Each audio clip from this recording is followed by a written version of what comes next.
পবিত্র ঈদে মিলাদুন্নবী উপলক্ষে রাজধানীর ফকিরাপুলে সমাবেশ ও র্যালির আয়োজন করেছে বাংলাদেশ আঞ্জুমানে আশিকান।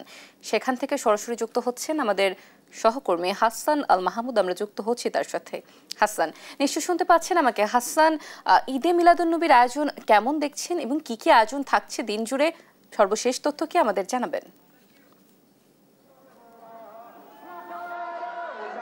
ধন্যবাদ আপনাকে। আমরা দেখছিলাম যে ঈদে মিলাদুন্নবী উপলক্ষে বিভিন্ন সংগঠন আজকে আসলে রাজনীতিতে মিছিল সমাবেশ করেছে এবং এই মুহূর্তে আমরা যে বর্ণাঢ্য র্যালিটি দেখছি সেটি হচ্ছে বাংলাদেশ আঞ্জুমানে আশিকান মুস্তাফা সাল্লাল্লাহু আলাইহি ওয়াসাল্লাম নামে ব্যানারে একটি সংগঠন করছে এবং সেটি কিন্তু কমলাপুর রেলওয়ে স্টেশন তার পাশে যে একটি জামে মসজিদ রয়েছে সেই মসজিদ থেকে বের হয়েছে এবং সেখানে তারা কিন্তু সেই মিছিলটি এই মুহূর্তে ফকিরাপুল অতিক্রম করছে। এখান থেকে তারা পল্টন ঘুরে আবারও রেলওয়ে কলোনি মসজিদের গিয়ে তারা আমরা দেখতে পেয়েছি। আজকে সারা বাংলাদেশের ধর্মপ্রাণ মুসলমান যারা তারা কিন্তু এই দিনটিকে উদযাপন করছেন এবং এই উপলক্ষে আজকে সরকারি ছুটিও ঘোষণা করা হয়েছে এবং সাধারণ মানুষ যারা তারা কিন্তু এই মিছিলে অংশ নিয়েছে। আমরা দেখতে পাচ্ছি যে বিভিন্ন সবুজ রং এবং সবুজের সাথে সাদা মিশিয়ে নানা রঙের ঢঙ্গে কিন্তু তারা এখানে মুসল্লিরা অংশ নিয়েছেন এবং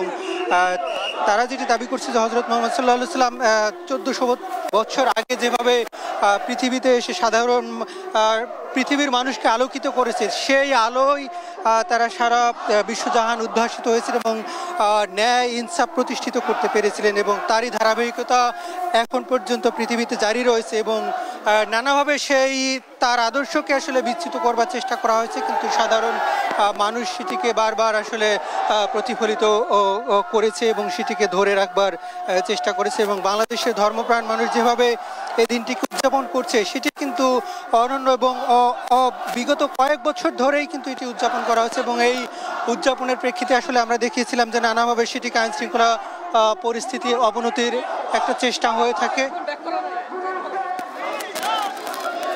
এবারে কিন্তু আমরা সেটি এখন পর্যন্ত দেখতে পাইনি, তবে প্রশাসন কিন্তু এখানে যথেষ্ট পরিমাণ